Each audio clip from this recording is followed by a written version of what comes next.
Hi everyone, welcome back to my channel. It has been a while since I have been able to craft. Work has been really intense, so I have not had the opportunity to craft. So I've finally got a chance to play around, and I just want to pop in here and show you guys some of the things that I have made using the Edith Holden pages that are blank. Now, what I mean, I don't mean blank, but plain. So what I'm talking about are these pages like this. Some of them simply have just writing on them. That's the index. And some of them have stuff like this, okay? Now, this is not for me. I'm not crazy about snakes at all. So I would use this page to cover up because I don't even want to look at them, you guys. And here is another one of those pages. I'm also not crazy about mice, rats, whatever this thing is. And I would not want to put this on anyone's journal unless I was making like a ratatouille journal or something. Okay, so what I've come up with are some very simple things that you can create using these blank pages. The first one is just my simple envelope booklet. I've taken that. I haven't decorated the back of it, but it simply pops open like so. You have all of this room here to journal on, and I have a pocket at the back. Now with this pocket here, that's plain. You know, you can always go and add, decorate a little bit more. But I was thinking you could take one of Edith Holden pages that has a linear image, something like this, and you could cut it out to where it could kind of nestle into that pocket to add decoration there.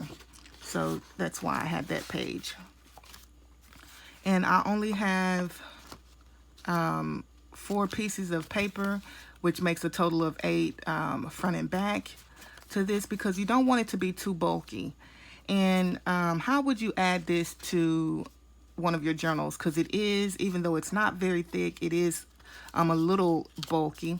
So I wouldn't necessarily want to glue this down into a chunky journal. You could stick it in like a little pocket, or you can do what I plan on doing, and that is to a page like this, or a layout like this, okay?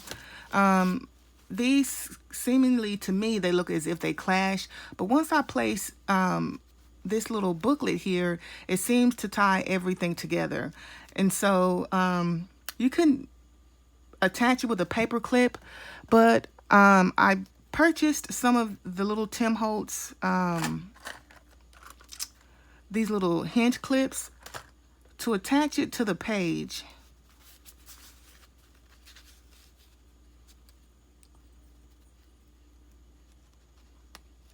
Like that, okay? And that holds that really nice. It's not going anywhere. That holds that on that page like that, okay? Now, that's it. What I wanted to share with you guys about these paper clips, okay? Let me move this out of the way.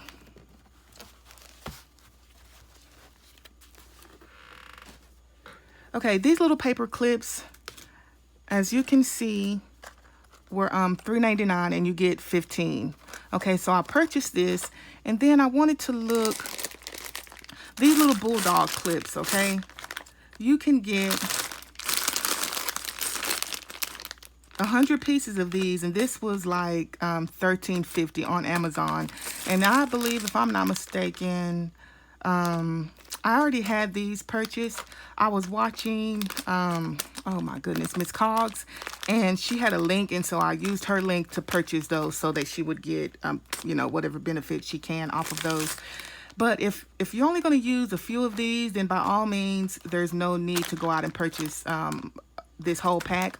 But for 100 of these, I mean, for $13.50, you get 100 of these, and for $4 you get 15. So you could probably purchase 15 and 2, 100, 6 to 7 times, and you would pay probably about 25 bucks or so for that.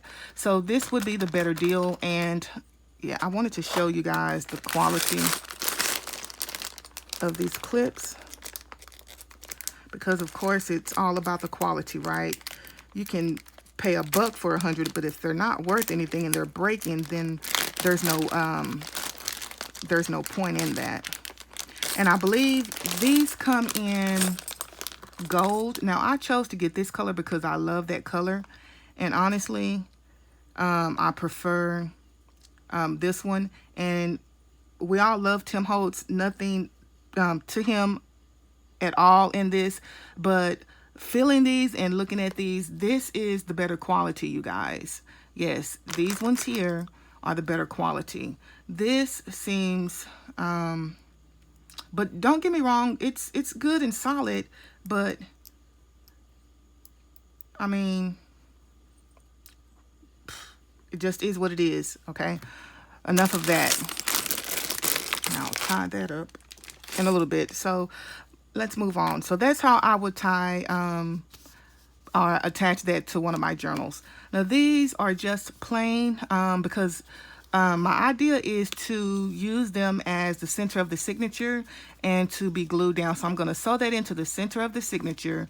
And so that's why I've used this page, because I don't care about any of this. Now, if you do, you can go ahead and add a pocket or two and decorate it up. But I plan to add it to the center of a signature. And then I'll go back in and add glue to make it an envelope that will close. And it will tuck back in like so. And you have all of this space here to journal on, and the back of this as well. Here's another little idea. And I thought I was going to add pockets to it, but you don't have to. And I use the back of a guest check for lines for journaling, and as well on there. Now with these flaps, you can see where I angled the flaps on that one. And this flap, I just left it straight. But there's that one, and there's a nice little tuck spot on the back of it that I created from an Edith Holden image. And then I've I made a couple of coin envelopes, you guys. I need to make tags to go with them. But this one, I used some of the Edith Holden again, and some music paper with some of the Shakespeare paper. And there's the back of it with a little a little journal spot as well. And this is just a napkin decoupaged over some more of that Shakespeare paper. And there's the back of it. I got a little bit crooked there, you guys, but there's the back of that one. So I want to show you guys, it's really simple, but I do want to go ahead and show you guys how to make these. It's not hard at all. This little booklet, I'm not going to show you because I do have a tutorial over that one. I will try and leave links to the stuff that I'm talking about. And while I am at it, you guys, I love the Tim Holtz Botanicals, and I have two packages, and I see why I have two packages. They both say botanical, and I was trying to find a difference in them, but that says botanical, layers, 83 pieces. There is nothing on the back except that. And then you have, maybe I'm overlooking something, I don't know. Then you have, and I want to keep them separated because I've been going to town with this one. And then you have these. Now, I love them both. This one kind of reminds me more of Edith Holden. It's kind of older looking, and these colors are more up to date. They're more vibrant. Just the butterflies and the roses on that, but same thing. So if you, I went in the store and purchased these. So if you plan on buying these online, just be aware of that. There is a difference. So make sure you get the ones that you're looking for. Or get them both because they're both very lovely. Goodness, enough of that rattling on and on. Let's get into making some of these. Okay, so just to make the little envelope, And this is to give new beginners, you know, ideas of things to do. And some of us that have done it for a little while anyway, some other ideas as well. I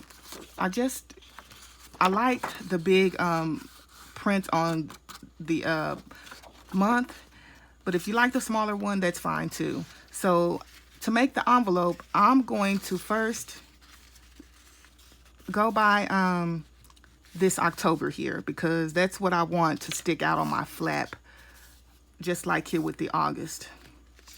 So I'm going to make my flap according to that. Once I've got it, and I left a little bit too much print out, a little too much of the print on the edge there, but that's fine, no worries. And then I'm going to, using this crease here, or this fold, as a guide as to where I'm going to stop my pocket flap, because I don't want it to be too close to this flap because it will get in the way. So I'm just going to use your hand, the back of your scissors, anything that you can, it's fine. And there's that. Now, you are left with a piece like this, okay? So if you want to keep that straight, that's fine, you can. And the way that I cut it, my October is more towards the bottom. That's fine, because you can decorate around that. So I'm just going to take that and fold it lengthwise, and I'm going to snip off that edge there because I want the angles on the pocket flap. Okay, let me stop my camera from going crazy.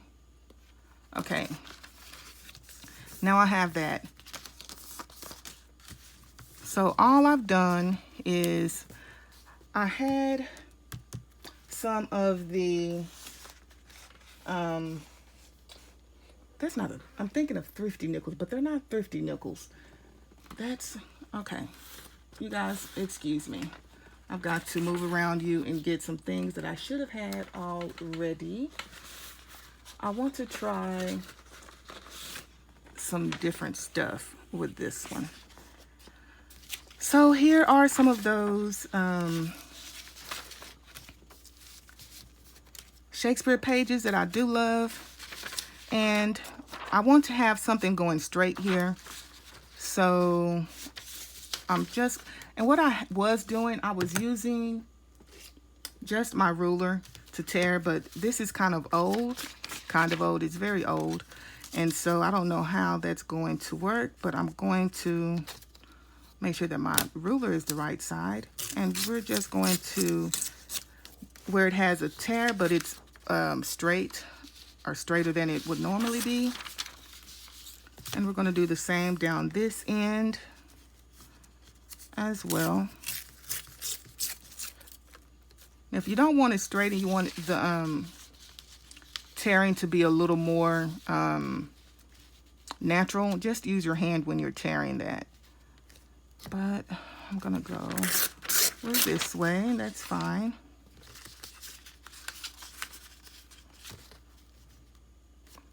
And I'm keeping it here on my on the envelope so I can know where to tear, you guys. Let's tear it off. And look back and see if there's going to be something that you want. And I like it. So now I'm going to tear some plain paper because that's going to be most of my journaling. Or how I'm going to get my journaling spot on the envelope. Let's see, can we do something? I don't want that jagged edge, so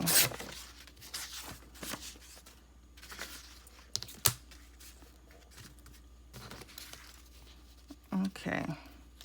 I'm just going to use, if I can keep it still, I'm going to use the Shakespeare paper as a guide because I do want some of that showing.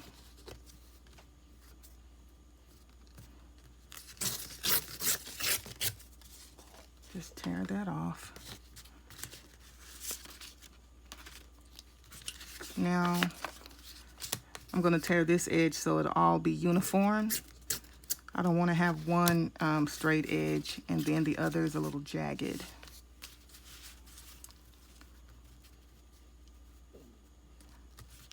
So, almost done with that. Okay. So now we have this piece and it looks, and I always go back and measure, or look at everything before I begin gluing everything down to make sure that I like it. So far so good. So now I want to start playing around with some other pieces. So I have some words that I've printed out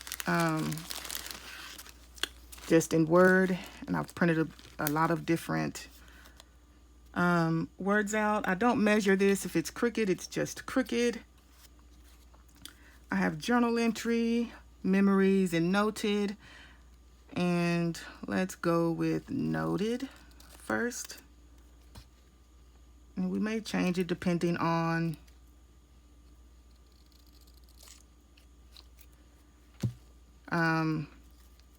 the way we place everything else. So I'm going to, oh, I do love this green. I love the both colors of these, you guys. But that is too big, but it is gorgeous. Love it. Okay, so that's, I think I'll go with that.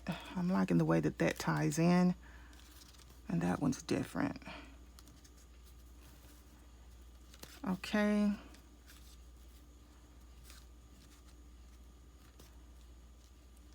Now these are to be very simple, or you can add even more stuff if you like. So let's say I'm looking for some kind of flower die cut that's not really too bulky and that won't really clash, but I do like that. Of course I like it. It's roses.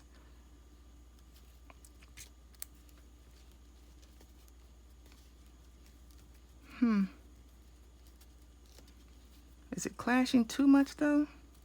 And I could come in and put that there.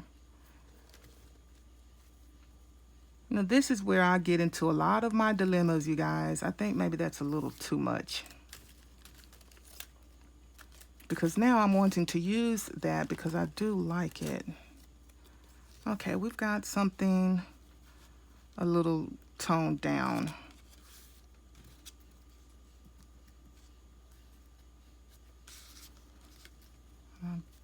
Now I'm not liking, now that's too, it's too plain to me.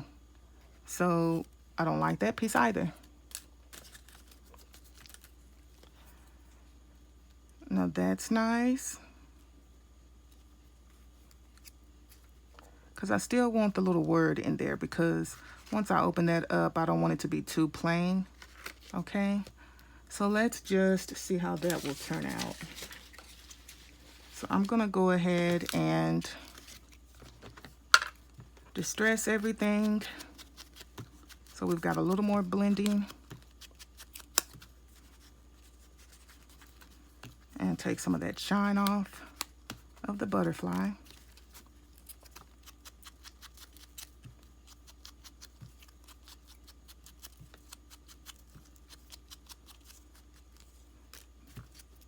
Now you don't have to distress if you choose not to.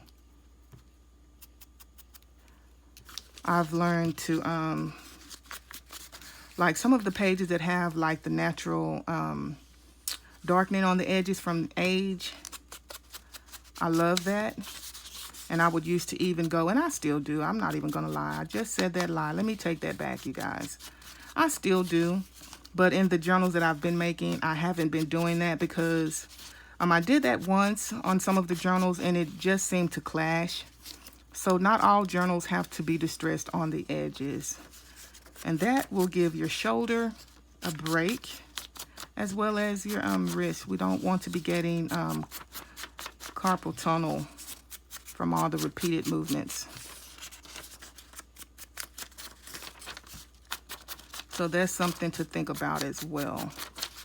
So you guys, I'm sorry, I should have had this set up to save on time, but This is my process, and I just want to share it with you guys. Now, I don't know if this would possibly be stuck to a page, so I'm going to go ahead and distress even the back and on that edge as well.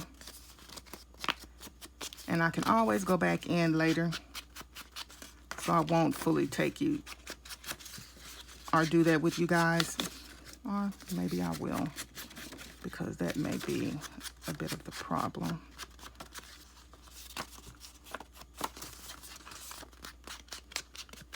Okay, so what I was forgetting on some of the others, and I had to go back in, I wasn't distressing the back of this because some of that, and I should have measured it first, some of that is going to hang over. So I'm going to go ahead and distress the back of it, so it's just not clashing. But you don't have to. If you don't want to do all that, you don't have to worry about that. And I found these, and they only had 2, but I found them at Tuesday morning, so of course I grabbed them up.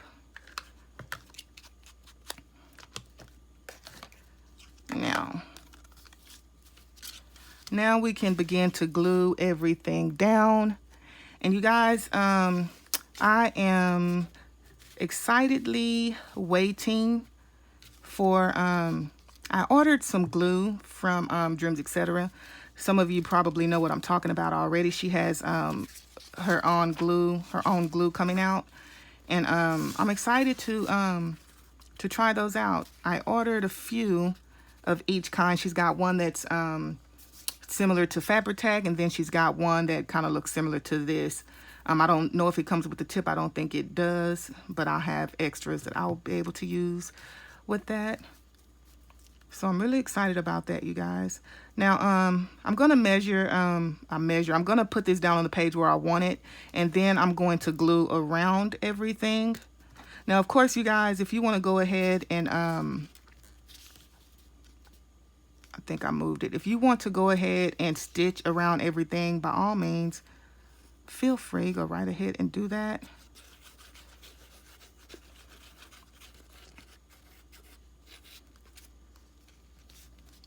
And I'm going to go ahead and do this one as well. This way it will not move, or whenever when you hold it up, the paper up, and you go to glue it down, it's in a different place than what you want it. This is an easy way to prevent that from happening. Just make sure that you keep your hand on it and don't move it, because it will move. And that happens to me all the time.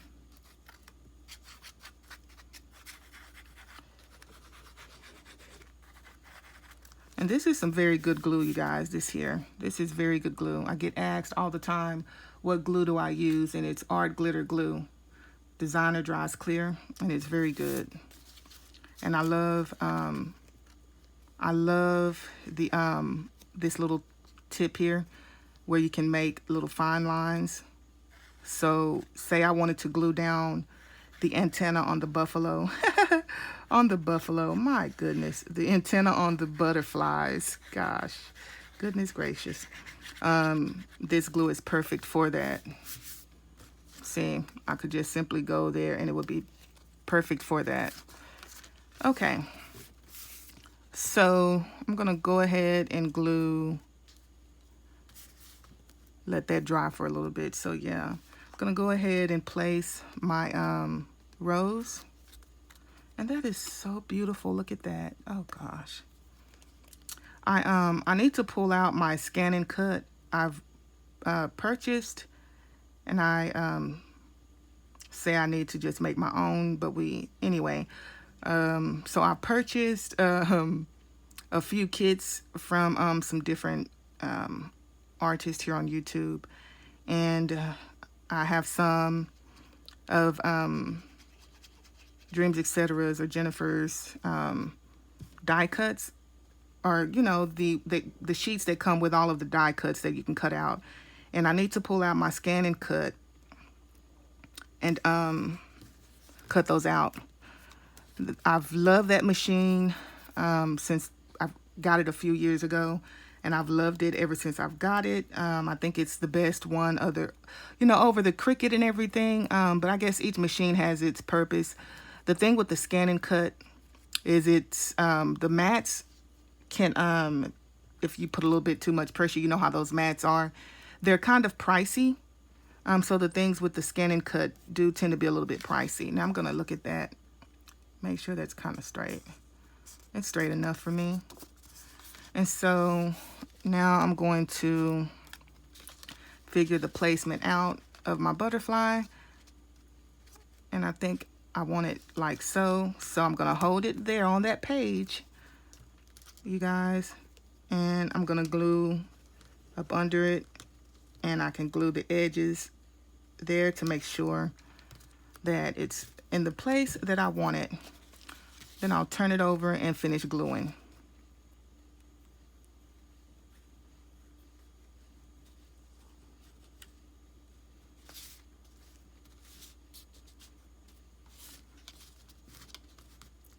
Make sure I hit this part of it as well.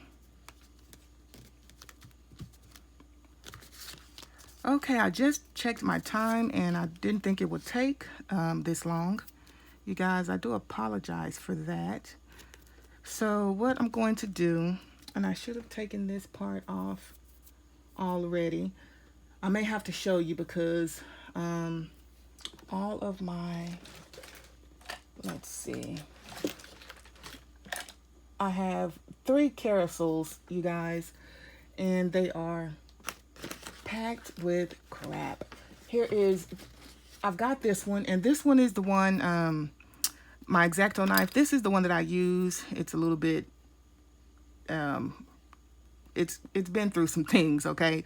So this is the one I use to tear out my book pages, but it's gonna be fine for now. It will work for what I need it to do. So what I do is I take a pencil and I measure where I want this butterfly wing to tuck in so that it's not hanging open and loose like this. So I take my, and you can use a ruler if you like, guys, look, you can just use a ruler. Let's just do that, okay? So I'm gonna mark a line above and right below that wing, and I didn't even have to go over that far, but I'm going to, okay? Now take your ruler and finish that line. That'll help you out a lot. And I waited till it dried. They should be good and dry. And I'm just gonna make, and hopefully this thing will not fall out of here. Like I said, this is not one of the better ones that I have. Okay, so anyway, we're just gonna now follow that line. Make sure that it's all the way through. And this will create your tuck spot for your butterfly. And seeing that now I feel like I did come over a little too far. Okay, I would have just wanted that tip in there because those wings are beautiful.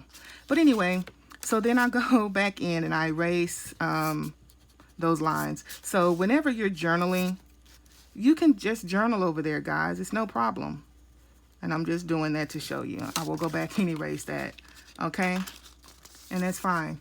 And there you have it. I think I'm gonna stop here. I'll come back with another video and show you the others that I have. Thank you all for watching. Have a lovely night, day, evening, wherever you are.